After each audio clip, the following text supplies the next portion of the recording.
God values ordinary people. So, Israel was reduced to starvation by the Midianites. Then the Israelites cried out to the Lord for help.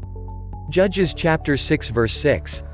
John Wesley said, "Give me 100 men who love God with all their hearts and fear nothing but sin, and I will move the world."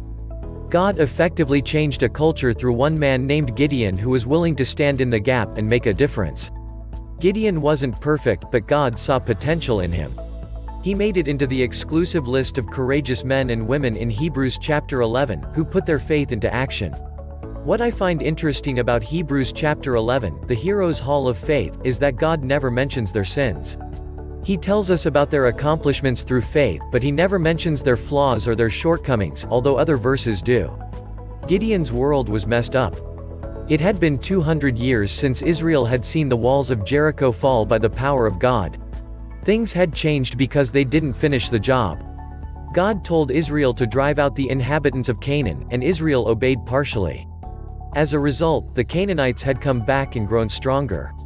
Ultimately, they were ruling over them. The Israelites were devastated. They were hungry, hurting, and humiliated, and they started calling on God. He sent his answer in the form of Gideon. God goes out of his way to find ordinary people so that he gets the glory. When we look at someone like Gideon, it gives hope to those of us who are on the ordinary side. God often will use the unqualified to do the unexpected.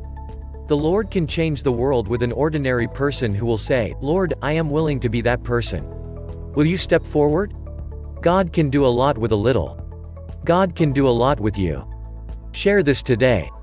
God often will use the unqualified to do the unexpected.